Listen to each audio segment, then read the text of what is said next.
ಓ ಪ್ರಿಯ ಕುಟುಂಬವೇ, ಕ್ರಿಸ್ತನು ನಮ್ಮೊಂದಿಗಿರಲಿ.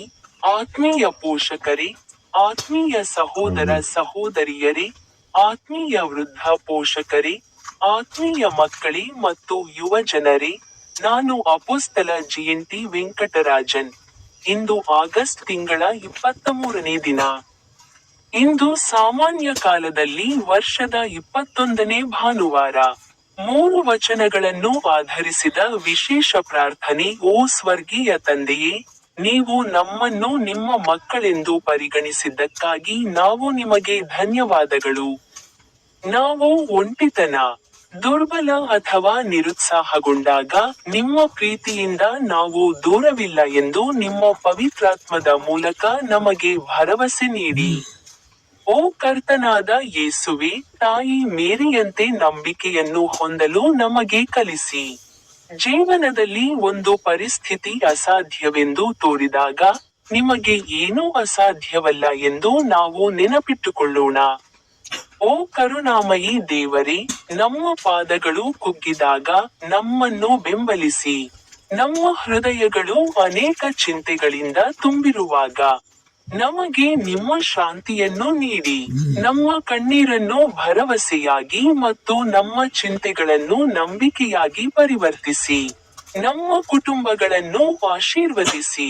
ಮಕ್ಕಳು ಮತ್ತು ಯುವಕರಿಗೆ ಸರಿಯಾದ ಮಾರ್ಗವನ್ನು ತೋರಿಸಿ. ರೋಗಿಗಳಿಗೆ ಶಕ್ತಿ ಮತ್ತು ಸಾಂತ್ವನ ನೀಡಿ. ದುಃಖಿತರಿಗೆ ಭರವಸೆ ನೀಡಿ. ಬಡವರಿಗೆ ಮತ್ತು ನಿರ್ಗತಿಕರಿಗೆ ಸಹಾಯ ಮಾಡಿ. ಪುರೋಹಿತರು, ಬಿಷಪ್ಗಳು, ಸಹೋದರಿಯರು ಮತ್ತು ಸಹೋದರರನ್ನು ಅವರ ಸೇವೆಯಲ್ಲಿ ಸ್ಥಿರವಾಗಿರಿಸಿಕೊಳ್ಳಿ. ಆಮೆನ್. ಮೊದಲ ಬೈಬಲ್ ವಚನ ಹೇಳಿ. ರೋಮನ್ನರು ಅಧ್ಯಾಯ 8, ವಚನ 16. ನಾವು ದೇವರ ಮಕ್ಕಳು ಎಂದು ಪವಿತ್ರಾತ್ಮನು ನಮ್ಮ ಆತ್ಮದೊಂದಿಗೆ ಸಾಕ್ಷಿ ಹೇಳುತ್ತಾನೆ. ಅರ್ಥ, ನಾವು ದೇವರ ಪ್ರೀತಿಯ ಮಕ್ಕಳು ಎಂದು ಪವಿತ್ರಾತ್ಮನು ಒಳಗಿನಿಂದ ನಮಗೆ ಭರವಸೆ ನೀಡುತ್ತಾನೆ. ಆದ್ದರಿಂದ ನಾವು ಭಯದಲ್ಲಿ ಅಲ್ಲ, ನಂಬಿಕೆ ಮತ್ತು ಭರವಸೆಯಲ್ಲಿ ಬದುಕಬೇಕು. ವಚನ: ಕರ್ತನೇ, ನಿನ್ನ ಮಗುವಾಗಲು ನನಗೆ ವಿಶ್ವಾಸವನ್ನು ಕೊಡು. ವಿನಂತಿ: ಓ ಪವಿತ್ರಾತ್ಮನೇ, ನಮ್ಮ ಹೃದಯಗಳಲ್ಲಿ ದೇವರ ಪ್ರೀತಿ ಮತ್ತು ನಂಬಿಕೆಯನ್ನು ಬಲಪಡಿಸು. ಪ್ರಾರ್ಥಿಸೋಣ. ನನ್ನ ತಂದೆಯೇ, ಓ ಪೋಪ್ ಲಿಯೋ 14ನೇ, ಓ ಕಾರ್ಡಿನಲ್ ಜಾರ್ಜ್ ಮರ್ಕಾಡೋ, ಓ ರಾಜ ಚಾರ್ಲ್ಸ್ 3ನೇ, ಇಂದು ಆಗಸ್ಟ್, ಇದು 2026ರ ವರ್ಷದ 8ನೇ ತಿಂಗಳು.